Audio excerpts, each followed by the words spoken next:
have any resistance in the actual making of the movie?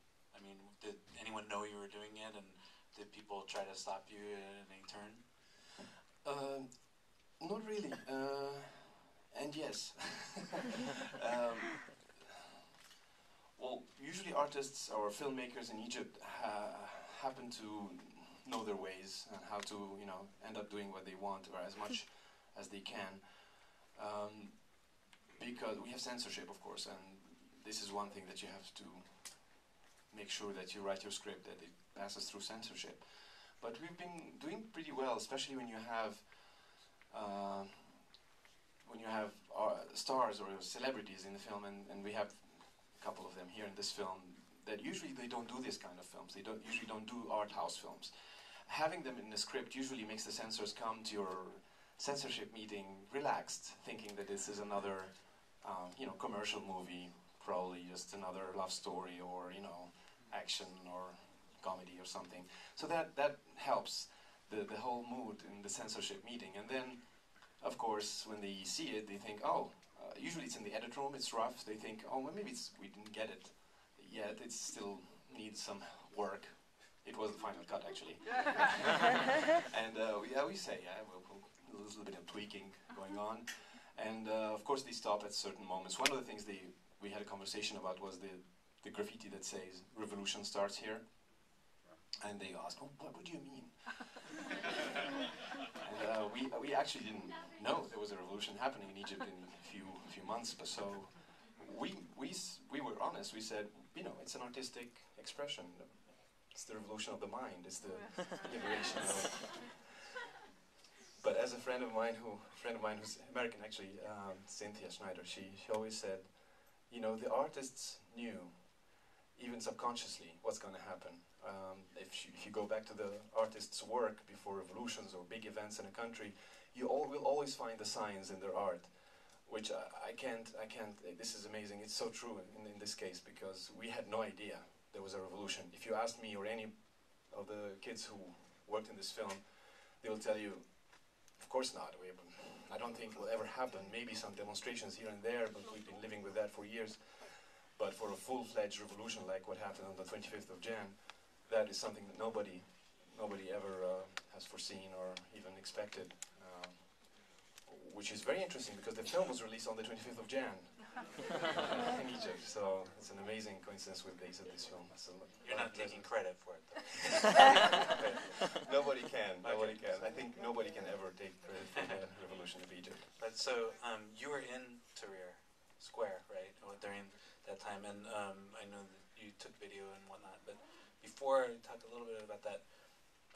On the American side, when we look at it, we see the civil disobedience and the sort of the work stoppage and all that. Were artists also important to galvanizing support in the revolution, or was? It's funny, you know. It's so strange. Most of us met in the streets without even telling each other. Most of the people who worked in this film met in Alexandria in the streets in the demonstrations since 25th of Jan.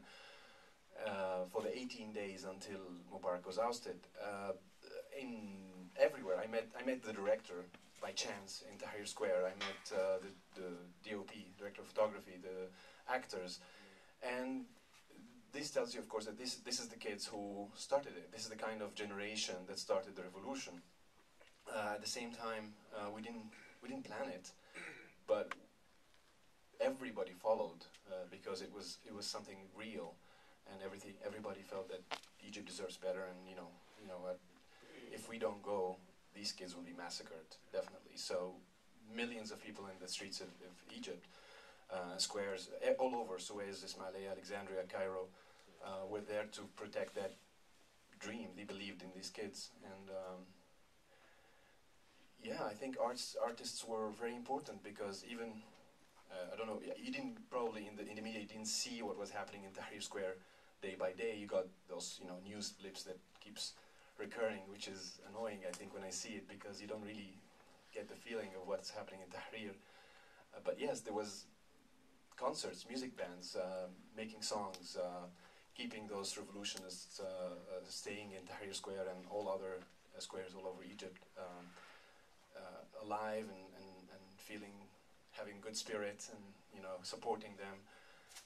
So that was a big part of why and how this whole movement worked and stayed. And part of what I'm working right now is a documentary about that, actually, documenting what's happening, the spirit of Tahrir. So the kind of energy and unrest that's in the film, it's a very short step from that to, okay, we're ready to go now, is what you're saying, I guess. What was it like to be in Tahrir for those days? Just like you were explaining some of it, but can you just talk a little bit more about how did it feel to be there every day? Were you afraid? Were you excited, or how was that? There's a very interesting article by Amy, a friend of mine, she's American actually, who happened to move to Cairo teaching sociology, 1 week before the revolution. She's very lucky. And her specific subject was revolutions. So we happened to bump into each other. I just met her in Tahrir, and she wanted to know more, and I was talking to her, and she said something very interesting. She wrote an article about what's happening by the end of it, and she said the forces of stability and versus the forces of instability and chaos is amazing. Everybody in the news might think the chaos came from the revolution, all those people in the streets, millions in the streets, but actually she wrote that all the forces of stability came from the people, and all the forces of chaos and instability came from the regime and the system. The police withdrew. The police actually released the prisoners from prisons to create more chaos. A lot of science tells you that they wanted more chaos to happen, while the people actually protected the museum in Tahrir Square. They made a human shield around it. Same thing in the library in Alexandria. The people created social and assemblies to protect the neighborhoods and their businesses. So actually, it's amazing that I was not afraid at all from being in Tahrir or with people. Once you're in Tahrir or in a big square with a lot of people around, you feel very safe. People brought their kids to witness it. People brought, that was an amazing sign that this is not about being afraid, this is more about being not afraid. This revolution was about ousting not Mubarak or a dictator, it's about ousting fear. And it is a universal message. It happens here in the States. I see it. All those fear-mongering messages about the other, Muslims, the Arabs. It is exactly the same. They play on fear to control the people. And this revolution basically stood up against fear so that you can actually really go on and progress. I'm sure there's some questions out there. Yeah. So, and I'm sorry if this was answered in the closing credits. I'm afraid I can't read Arabic. I'm sorry that I have to apologize that the credits were not translated in English. No. So the question is, the way that Mr. Social Club film did a service for the musicians of Savannah, and that's a service that you're clearly doing for the street culture and musicians of Alexandria, but at the same time, it requires a little bit of follow-through in the sense that there needs to be a soundtrack album. Is there one? Is there a soundtrack? I was thinking that during the movie. We usually have a bet, me and the director, about when is this question going to be asked. It's always, I would be winning now because I always bet it's going to be the first question. So unfortunately he's not here. And he apologizes not being here because he's working on a documentary that needs to be released in Cannes Film Festival, so he's very busy doing that. Again, about revolution. No, yes, of course. One of the main things that we planned, me being a producer as well, is to have a soundtrack. And basically not only a soundtrack, we actually started a small company. It's called Microphone, and it is actually intended to get all those underground bands and basically make a CD every now and then about all those bands and put their music, hopefully even re-record professionally their songs and put it on a label. And it's called Microphone. So we started that, unfortunately, because of the onset of the revolution on the day of the premiere of the film, which was actually supposed to be the release of the CD. The CD was supposed to be released a little bit earlier, but we couldn't. We were supposed to release it on the premiere. Everything fell apart, and now we have to because of the rights and dates, we have to actually do a lot of paperwork again to release the CD soon. So we are going to do that even internationally, and but it's going to take a little bit of time, maybe after Cannes Film Festival, because we're busy with that. So yes, but having said that, all of these bands and their music was there before making the movie. So actually we didn't write one song, one note was not written for the film. All this music was there, and it's online sometimes, but it's very hard to find sometimes, and very badly recorded in their own gatherings and small concerts. But we re-recorded them, so they are there. But if you go to the website of the film, microphone-film.com, there'll be a little bit of bits and pieces of the music and some links to their social networking groups and stuff.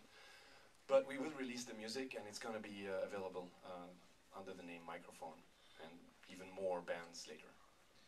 Where was the premiere? All over Egypt. It's an Egyptian release. 25th of Jan. That's a very interesting question, because on the 25th of Jan, because of the Facebook and Twitter and groups asking to have demonstrations on 25th of Jan, which made sense because it's the police day, and a lot of people thought it made sense to start the revolution, or they called it a revolution back then, believe it or not. And I had it on my schedule saying, actually I wrote revolution. And my co-producer Herzi asked me, okay, we're releasing the film on 26th of Jan, how about having the premiere 25th night? I looked in my calendar, I found revolution. I said, no, we can't. He said, why? I said, we have a revolution scheduled. And I was laughing. I was really, it's probably the first scheduled revolution in history. Probably the last one, because they'll take care of it. But no, it was funny, because when it was released, the film was released on the 25th of Jan, I called my director and I said, where are you? All the, the press is here and the TV stations, and he said, oh, you don't know what's going on. Cairo I can't see in front of me, tear gas bombs everywhere, it's crazy. We thought hundreds would be there, there's thousands. You have to bring your camera and come right away. I just turned, looked at the press people, they were actually leaving one by one. Took my camera, thank God he said that, because I took my camera and I actually went to Tahrir Square and started shooting, which didn't end. I mean, for 18 days I was shooting, ending up hopefully in this documentary I'm working on right now, and it's a very interesting thing that on that day the movie came out, and the revolution started, and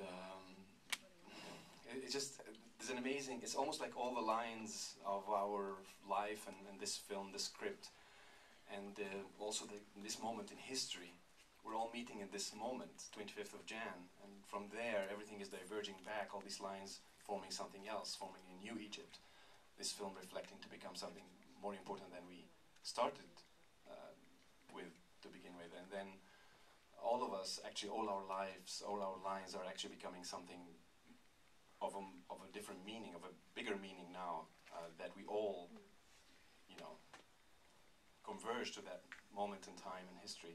So it's a very interesting question. I don't know what these lines are going to diverge next to, but I believe that we all, if we stayed honest to the spirit of the 25th of Jan, I think it's very important, not only for Egypt or the whole region, but for the world, I think.